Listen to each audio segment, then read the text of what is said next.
이 시간에는 우리 이제 영상 가정 예배로 드리는 우리 모든 교우분들이 이 예배에 함께 참여하고 있음을 우리가 나누는 시간입니다.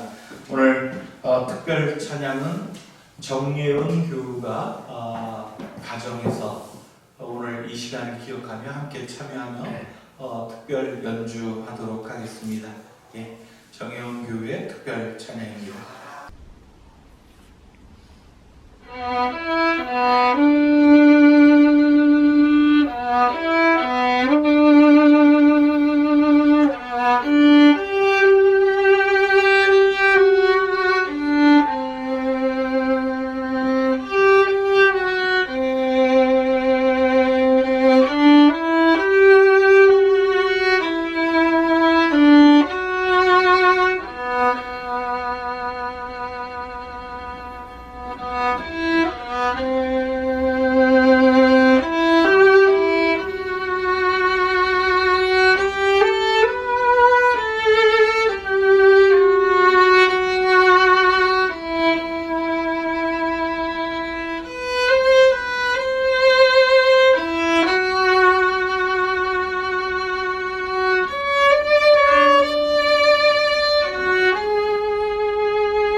네, 지금 각 가정에서 영상으로 지금 정예은 교우의 이 축복성을 들으신 분들은 은혜로 왔겠죠. 지금 여기 예배당에 예배위원으로 참여하셔서 앉아 계신 몇 분은 굉장히 지금 하고 있는 건가 이런 당혹감 속에서 시간을 보냈습니다. 그래도 이런 방식으로 우리 각 가정에 있는 교우들이 하나의 네트워크를 이루어서 같이 예배를 드릴 수 있다라고 하는 것이 얼마나 참 고마운 일인가 싶기도 합니다. 그래서 어쨌든 이런 문명의 발달이라고 하는 것이 우리가 잘 활용되어질 때 서로가 같이 교감 나누고 각자의 은혜를 받는 일이 아닌가 싶습니다. 오늘 연주했던 것처럼 주님의 크신 축복이 특별히 이 험난한 시절을 살아가는 모든 우리 교우들에게도 크게 임하시기를 주님의 이름으로 축원드립니다. 예, 지난주 설교를 하고서 이렇게 보니까 굉장히 어떤 나중에 저도 밴드를 통해서 다시 이렇게 돌려봤는데요. 성전 정화와 관련되어진 요한복음의 말씀을 지난주에 나눴습니다. 성전 정화, 우리가 그렇게 간단하게 얘기했지만 그때의 핵심 단어들, 머릿속에 우리가 딱 떠오르는 단어는 이 성전을 허물어라, 내가 사흘 만에 다시 짓겠다라고 하는 거거든요. 이때의 성전이라고 하는 것은 보통 유대교 회당을 얘기하는 거죠. 유대교 회당을 우리가 시나고그 그렇게 얘기를 하는데요. 이 시나고그, 유대교 회당은 어떤 역할들을 했는가? 예루살렘 안에, 이 성읍 안에도 한 480개 정도가 당시에 있었다고 보니까 굉장히 많이 있습니다. 우리가 잘 아는 것처럼 이 에클레시아, 이 교회와 같은 역할들, 비슷한 역할들을 했을 것이다 이렇게 알고 있잖아요. 그래서 거기에 보면 랍비, 율법학자들 이런 분들이 주로 모세오경, 토라라고 불려지는 하나님의 율법, 하나님의 말씀에 대해서 선포하기도 하고 가르침을 통해서 서로 회의가 이루어지기도 하고 이런 일들이 이제 유대교 회당 안에서 이루어지고 있었던 겁니다. 그러니까 지난주 설교는 어쨌든 이 하나님의 말씀이 우리들과의 약속, 율법이 선포되어지고 거기에 모였던 사람들이 함께 기도하는 만민이 기도하는 집을 장사치들의 터전으로 만들어버리는 것에 대한 예수님의 거룩한 분노라고 우리가 이제 정리할 수 있다면, 그래서 그 유대교 회당 성전이라고 하는 것을 허물어라 라고 하셨는데, 오늘 본문 말씀은 사실은 그 뒤를 이어서 내가 교회를 세울 것이다 라는 어떤 구체적인 하나의 이야기를 전해주고 있는 부분이다, 이렇게 얘기할 수 있습니다. 사순절 오늘 5째 주일이니까 다음 주는 종료주일입니다. 종료주일이 지나고 나면 2주 뒤에는 우리가 부활주일을 맞게 되어집니다. 주님께서는 이 부활의 아침을 맞이하기 위해 사순의 이 고난의 시간의 마지막 클라이막스를 향해서 지금 살아가고 계시는 거죠. 그래서 오늘 읽어드린 대로 빌립보 가이사라 지방에 이르렀을 때 주님은 자신의 공생애의 총정리를 하시듯이 제자들에게 너희들 날 따라다니면서 이제 많이 배우고 또 느끼고 뭔가 마음에 깨달음이 있었을 텐데 그것을 한번 이야기해보자, 이런 식이신 것 같아요. 그래서 제자들에게 먼저 물어봅니다. 가이사랴 빌립보 지방에 이르렀을 때 사람의 아들, 즉 인자를 세상 사람들은 누구라고 하느냐, 이렇게 묻습니다. 그러니까 제자들이 얘기합니다. 어떤 사람은 세례자 요한이라 하고, 어떤 사람은 엘리야라 하고, 또 예레미야나 예언자 가운데 한 분이라고 하는 사람도 있습니다 하고, 이렇게 저잣거리에서 예수님에 대한 평판, 예수 그리스도를 이야기하는 얘기들을 그대로 전달하게 됩니다. 그 말씀을 듣고 예수님께서 딱 이렇게 하셔요. 그래, 세상 사람들은 나를 그렇게 평가한다고 하고, 그렇다면 너희들은 나를 누구라 하느냐, 이렇게 했습니다. 너희는 나를 누구라고 생각하느냐, 이렇게 얘기했을 때 다른 제자들에 앞서서 시몬 베드로가 얘기합니다. 선생님은 살아계신 하나님, 하나님의 아들 그리스도이십니다. 시몬 베드로가 얘기하죠. 우리 다 아는 겁니다. 베드로는 이 고백을 통해서, 이 대답을 통해서 예수에게 많은 축복을 받게 됩니다. 시몬 바르요나, 너에게 그것을 알려준 분은 바로 하나님이니 너에게 복이 있다. 잘 들어라, 너는 베드로다. 내가 이 반석 위에 내 교회를 세울 터이니 죽음의 힘도 감히 그것을 누르지 못할 것이다. 자, 지난주 설교에 썼던 이 만민이 기도하는 집, 하나님의 성전을 허물어라, 내가 사흘 만에 다시 짓겠다. 물론 이 말씀은 예수 그리스도의 죽음과 사흘 뒤에 다시 부활하시는 당신의 모습을 비유해서 말씀하신 겁니다. 하지만 그냥 거기에서 나오는 교회를 허물고, 즉 시나고그, 유대교 회당을 허물고 세우실 주님의 교회, 나의 교회, 예수의 교회, 이곳을 세우겠다라는 선언이 오늘 본문에서 나타나주고 있다. 이렇게 봐도 무방한 것이죠. 베드로는 이 교회를 세울 초석이 되어집니다. 너의 이름 위에 이 교회를, 나의 교회를 세울 것이다. 너는 반석이 될 것이다. 라고 하는 거예요. 여러분, 살아계신 하나님의 아들 그리스도이십니다. 베드로의 이 대답으로 예수 그리스도는 완전한 당신의 인생의 마지막 부분을 결정적으로 선언해주고 있습니다. 저잣거리에 세상 사람들의 평판은 중요하지 않습니다. 세례자 요한이라고 하건 예레미야라고 하건 또는 예언자 가운데 한 사람이다, 이렇게 세상이 열광하고 칭송하는 그런 모든 평판들이 중요한 게 아니라 너희가 나를 누구라고 생각하느냐, 너희는 나에게 어떤 고백을 할 것이냐 라고 하는 그 한마디로 예수님은 교회를 세우겠다라고 자신 있게 대답하신다는 거죠. 여러분, 이렇게 보면 오늘 우리들은 이 시대를 살아가면서 교회의 본질 또는 예배의 본질, 이런 것이 무엇인가 라고 여러 이야기들을 합니다.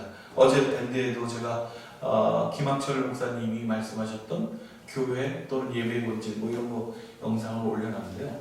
그런데 교회가 무엇이냐, 예배가 무엇이냐 라고 이야기하기 이전에 오늘 본 말씀을 통해서 우리는 그 교회가, 그 예배가 나를 반석으로, 나의 고백을 토대로 그 위에 세워진 것이다 라고 하는 사실을 놓쳐서는 안 된다고 하는 겁니다. 그렇습니다. 그리스도교 이 역사는 사실은 교회라고 하는 집단의 무리이기 이전에 그 모임을 구성하고 있는 한 사람 한 사람의 고백과 한 사람 한 사람의 결연한 신앙의 실천을 통해서 그 역사는 이루어져 왔습니다. 우리가 잘 알고 있는 마더 테레사, 그분 수녀님께서 하셨던 유명한 얘기가 있지요. 인도 캘커타 거리에서 그 길거리의 사람들을 돌보고 병든 자들을 함께 아픔을 나누고 그들의 영혼을 위해서 기도했었던 그 위대한 수녀는 이렇게 고백합니다. 나는 주님의 손에 들린 몽당 연필입니다. 즉 예수 그리스도께서 당신을 통해서 이 세상에 전하고자 하는 기쁜 소식, 그것을 적어내려가는 그의 손에 들린 몽당 연필이라고 되어질 때 마더 테레사는 사라지고 그를 움직이는 예수 그리스도의 교회가 움직이고 있었던 거죠. 한 사람이 움직인 게 아닙니다. 주님의 교회가 인도 캘커타 거리에서 아픈 이들을 위로하고 그들을 일으켜 세우고 새로운 삶으로 영접할 수 있었다라고 하는 겁니다. 여러분들 잘 아시는 향림교회 아시죠? 향림교회 아마 유튜브 오늘도 이제 향림교회도 계속해서 이렇게 영상 예배로 드리니까요. 그러니까 유튜브로 향림교회 예배를 또 시청해 보시면 아시겠습니다만 가운데상에 십자가가 하나만 있지 않습니다. 네. 우리는 이 십자가를 보면서 여기 나와서 기도하잖아요. 우리의 죄를 대속해 주신 예수 그리스도시여, 나를 은혜롭게 받아주시고 나에게 구원의 자비를 베풀어 주소서. 이렇게 예수님에게 전적으로 의존하면서 주님에게 모든 것들을 또 떠넘기기도 합니다. 그것이 나약한 우리들의 신앙인지도 몰라요. 십자가를 지는 삶, 그것을 살아야 된다라고 머릿속으로 이해하면서도 그렇게 하나님을 향해 그 생명의 길을 걸어가겠다고 얘기하면서도 세상의 풍파 속에서 이리저리 흔들리고 우리는 십자가의 길이 아니라 이 세상이 보여주고 있는 넓은 그 길로 우리는 접어들고 싶은 유혹 속에 항상 빠져 있습니다. 그래서 십자가의 길은 주님께서 지고 가시는 길이요, 나는 다른 세상의 길로 그렇게 접어든다, 이렇게 우리는 보통 많이 생각합니다. 그런데 향림교회 강단에는 그런 주님의 십자가만 있지 않습니다. 아주 작은 십자가들이 수십 개, 수백 개가 이 강릉상 전면을 이렇게 차지하고 있어요. 정확하게는 저도 모르겠습니다만 그래서 저도 한번 예전에 들었던 적이 있는데 새로 등록하거나 또는 세례를 받은 교인들은 그 교회에서 이렇게 만들어 놓은 십자가, 이제 자기 십자가죠. 자기 십자가를 전부 다 예수 그리스도의 십자가 옆에 부착하게 되어진 거예요. 그러니까 매일같이 예배를 나와서 함께 예배드리는 사람들은 주님의 십자가만 생각하는 것이 아니라 이 전면에 붙어있는 자신의 십자가, 이것을 바라보면서 나는 오늘도 이 십자가의 길, 생명의 길을 걷고 있는가? 라고 하는 자기 고백을 다시 되뇌이며 그 속에서 신앙생활을 하고 있다, 이렇게 봐도 무방하겠죠. 오늘 마태복음 16장의 말씀을 우리가 읽고 있습니다. 바로 그 뒤로 보면 이 베드로를 향해서 주님께서 축복의 말씀, 너를 통해서 너의 고백 위에, 너의 이름 위에 교회를 세우겠다라고 그렇게 축복하셨는데, 그리고 네가 이 땅에서 매면 하늘에도 매일 것이요 땅에서 풀면 하늘에서도 풀릴 것이다. 네가 바로 천국의 열쇠다. 이렇게까지 축복을 내려주셨는데, 그 다음에 주님께서 이제 이렇게 하시오. 여러분들 한번 상상해 보십시오. 얼마나 기특했겠어요. 그래, 세상의 평판들은 나를 누군가에 비교해서 그렇게 얘기하지만, 베드로, 제자들 너희들은 내 핵심을 꿰뚫고 있구나. 이제서야 너희들이 내가 이 땅에 온 이유를 알고 있구나. 얼마나 대견했겠습니까? 그래서 제자들에게 고백합니다. 나는 이제 세상으로부터 고난과 멸시를 받아 그들의 손에 의해서 죽을 것이야. 이게 첫 번째 순환 예고입니다. 그렇게 이제 믿고 안심하고 제자들에게 얘기한 거죠. 내가 그렇게 세상 사람들로부터 죽임을 당할지라도 걱정하지 마. 너희가 방금 고백한 것처럼 난 하나님의 아들 그리스도야. 이걸 믿고 얘기했는데 어쨌습니까? 좀 전에 그렇게 고백했던 베드로가요, 당장 앞에 나서서 주님 안 됩니다 하고 말립니다. 참 이게 우리들의 고백이라고 하는 것이 얼마나 힘이 약한가, 우리들의 고백이 얼마나 짧은 순간도 견뎌내지 못하는가, 이런 우리들의 한계를 베드로를 통해서 보게 되어지죠. 그래서 그 유명한 구절이 바로 여기에 나온 겁니다. 16장 24절에 제자들에게 그래서 이렇게 말씀하셨다. 나를 따르려는 사람들은 누구든지 자기를 버리고 제 십자가를 지고 따라야 한다. 고백이 고백으로만 그쳐서는 안 되는 이유입니다.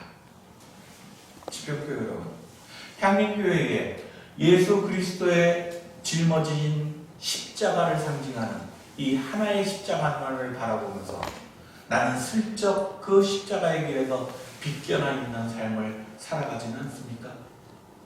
오히려 이 주님의 그리스도의 십자가가 내 앞을 먼저 걸어가시니 내 작은 십자가, 나를 버리고 주를 잊지 않고 주님을 쫓아가겠습니다 라고 하는 나의 십자가를 짊어지고 그 길을 가는 그런 그리스도인들로 우리가 거듭나야 한다고 하는 것이죠.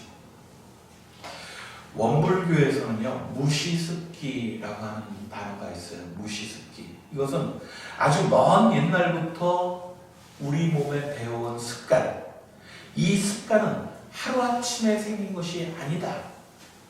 엄청난 시간들을 통해서 나의 습관들, 나의 이 품성, 이런 것들이 만들어진 것이니 내가 깨우침을 가졌다고 해서 깨우침을 갖는 그 순간부터 완전히 이 습관들로부터 벗어날 수 없다. 그러니 끊임없이 이 습기로부터 벗어나도록 정진해야 한다. 이런 뜻이 담겨있죠. 무시습기라고 하는 거예요. 그렇잖아요. 베드로의 고백이 주는 그리스도시요 하나님의 아들입니다. 그게 거짓말이었을까요? 아니, 진정한 고백입니다. 그의 온 마음을 다한 그런 사랑의 이야기였을 거예요. 주님, 당신이라면, 당신과 함께라면 죽음의 길까지 생명의 길인지 몰라도 좋습니다. 그 길을 함께 가겠습니다. 이렇게 고백했지만 나약해지는 이 세상에 또 한 사람의 존재일 수밖에 없는 그런 자신의 습관들, 습기, 삶에 끼어있는 그런 관행적인 나태함들, 이런 것들은 완전히 씻어지지 않는다고 하는 거예요. 그래서 우리는 이런 고백 위에 예수 그리스도께서 세우신다고 하는 그 교회를 온전히 세우고 채워가기 위해서 우리는 끊임없이 노력해야 합니다. 신앙의 수련을 우리가 더욱더 정진하여 앞으로 나아가야 한다라고 하는 거죠. 중대본에서 사회적 거리두기 이 캠페인을 지속적으로 하면서 이제 뉴스를 통해서 국민들에게 하는 이야기가 있습니다. 이제는 이 팬데믹 이런 상황들 속에선 이건 단순히 정부나 중대본 이런 방역 본부에서만 감당한다고 할 수 있는 일이 아니라는 겁니다. 국민 한 사람 한 사람이 방역의 주체가 되어야 한다. 이렇게 얘기합니다. 우리가 이 질병으로부터 벗어날 수 있는 길, 이 험난한 시절을 극복하고 다시금 함께 평화로운 그런 공동체를 우리가 살아가려고 한다면 그것은 누군가에게 맡겨놓거나 그들에게 책임을 떠넘기는 것이 아니라 모두 한 사람 한 사람이 바로 이 위기를 벗어날 수 있는 그런 지혜를 짜내고 실천을 더하고 그것을 위한 우리들의 삶의 모든 것을 다 쏟아부어야 한다고 하는 거죠. 그것이 방역의 주체입니다. 이것을 교회 안으로 끌어들여와 보면 우리는 이제 함께 모여 이렇게 예배드리는 것에 한계를 우리는 당하고 있는 거죠. 함께 모이지 말라고 합니다. 그리고 그 모든 것들 속에 개인의 신앙이 위태롭게 되는 것이 아닌가라고 하는 두려움도 있습니다. 어떻게 주일날 예배 함께 모여서 드리면 좋죠.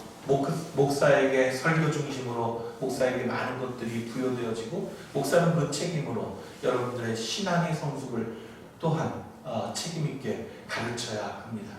근데 그러기에는 이제 여러 가지 문제점들이 생겨나졌어요. 설교 하나만으로 되어지지 않습니다.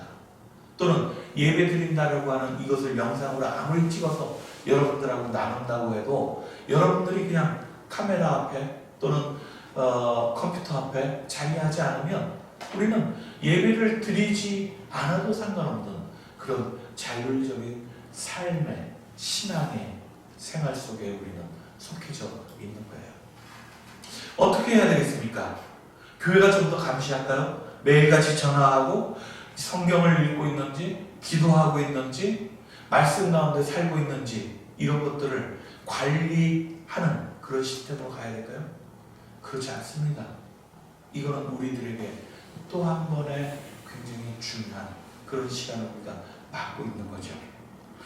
오늘 예배 중에 정예은 교우의 집에서 함께 찬양하는 것을 우리가 나눴듯이 앞으로도 몇 주가 될지 모르지만 여러분들께서 집에서 찬양을 하거나 성경 낭송을 하거나 또는 연주를 하거나 이런 것들을 가능하면 우리가 함께 나눌 수 있는 방법을 찾아보려고 합니다. 교회 예배당 들어오는 문에 번호키도 이거 번호키로 바꿨습니다. 열쇠가 아니라 번호로 누르고 나올 수 있는 거로. 보니까 지난주엔 계속 연락 없다가 하도 교회가 궁금해서 그래서 교회 오시는 분도 생기기 시작했습니다. 교회 와서 보니까 불도 꺼져 있고 아무도 없는 고즈넉한 이 자리에 앉아서 기도하게 되면 30분이 후딱 지나가더라 이렇게 얘기합니다. 그래서 앞으로는 저 뒤에 중보 기도문도 비치해 놓을 겁니다. 저녁이든 아침이든 낮이든 아무 때나 예배당에 나와서 홀로 기도하고 싶을 때 기도할 수 있도록 교회는 자리를 깔아 놓겠습니다. 근데 이 정도예요. 이것을 우리가 나의 신앙의 연마로 삼을 수 있느냐 없느냐는 전적으로 우리 교우들 한 사람 한 사람에 달려 있습니다. 왜냐하면 주님의 교회는 바로 베드로 한 사람의 고백이 세워진 교회이기 때문입니다. 지금 이 시대 속에서도 한국 기독교가 처해져 있는 위기의 시간은 우리 한 사람 한 사람의 고백이 얼마나 깊이 있고 얼마나 두께 있게 그래서 그 속에서 생명의 길, 십자가의 길을 걸어가겠다고 하는 그런 결연한 고백이 되고 있는가 이것을 시험하는 시간을 우리는 살고 있다라고 하는 거지요. 주님은 우리에게 생명의 길로 가라고 친히 먼저 길이 되셔서 우리를 이끌고 계십니다. 그저 주의를 지키거나 성경을 한번 완독했거나 또는 우리가 해야 되는 신앙의 생활의 그 율법 조항처럼 그것을 다 지킨다고 해서 우리들이 모든 것을 다 했다 이야기할 수 없습니다. 한 번의 고백이 아니라 그 고백을 매일같이 우리들 삶에 다시 비추어 보고 그런 삶의 연속성으로 신앙의 성숙이 이루어질 수 있도록, 아니 날마다 이루어지는 나의 고백 위에 주님의 교회가 세워질 수 있도록, 그래서 나의 삶이 곧 하나님께 드리는 찬양이요 그리고 감사의 기도가 되고 그래서 거룩한 예배가 되어질 수 있도록 우리는 지금부터 함께 노력해야 할 것입니다. 하늘의 길은 땅의 길과 연결되어 있습니다. 땅에서 매면 하늘도 매일 것이요 땅에서 풀면 하늘도 풀린다고 했습니다. 베드로에게 주어졌던 이 천국의 열쇠가 지평교회 여러분, 이제 여러분들 한 사람 한 사람의 손에 이 땅, 이 우리가 살아가는 모든 세상에 그리스도인들의 그 삶의 그 손안 위에 이 천국의 열쇠가 쥐어졌습니다. 우리 모두가 주를 고백하고 우리의 삶 위에 세워지는 주님의 교회를 통해서 이 땅에 평안을 전할 수 있기를 간절히 바라며 이 말씀을 나누었습니다. 함께 말씀 기억하시며 우리 기도 침묵으로 기도드리겠습니다.